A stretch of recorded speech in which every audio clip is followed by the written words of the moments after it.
प्रणाम भगवान। गुरुर्ब्रह्मा गुरुर्विष्णु गुरुर्देव महेश्वरा, गुरु साक्षात् परब्रह्म तस्मै श्री गुरुवे नमः।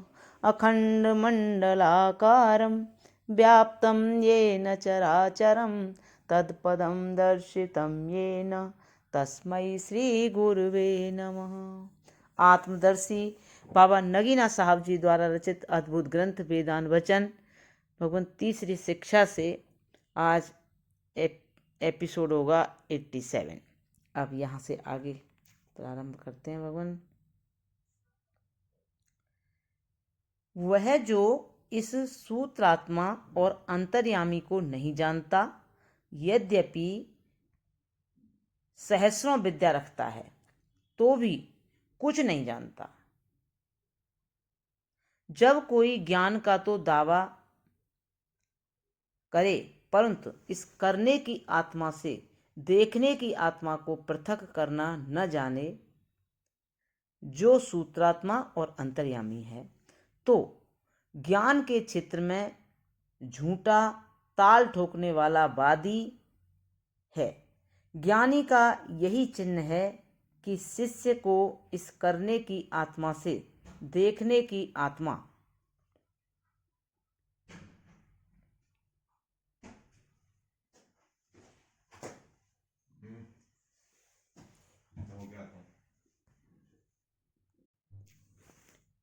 जो आत्मा को अन्वय व्यतिरेक करके दिखला दे। जब तक वह ऐसा न कर सके तो गप मारता है, वही जानो।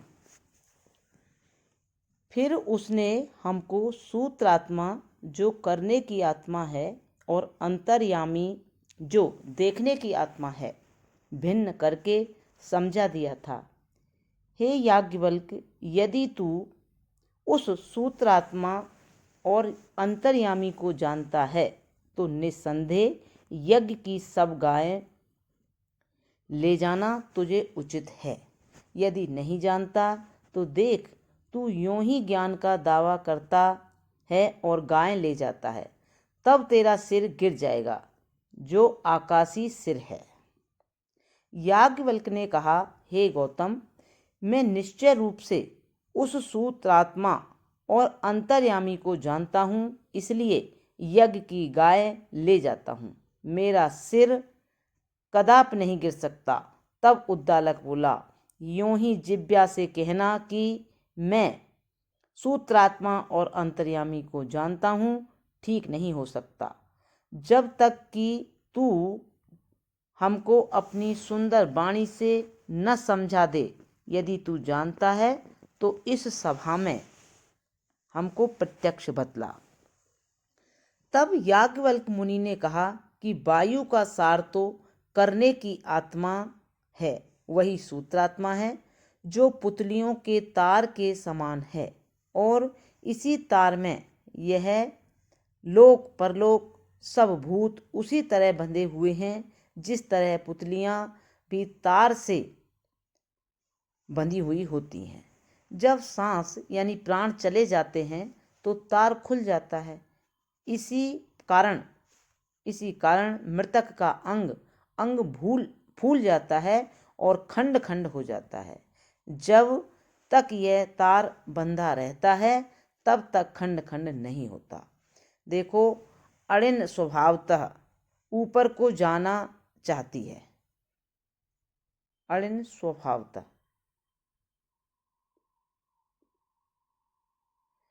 वायु स्वभावतः इधर उधर चलना चाहती है और पानी तथा मिट्टी नीचे को गिरना चाहते हैं।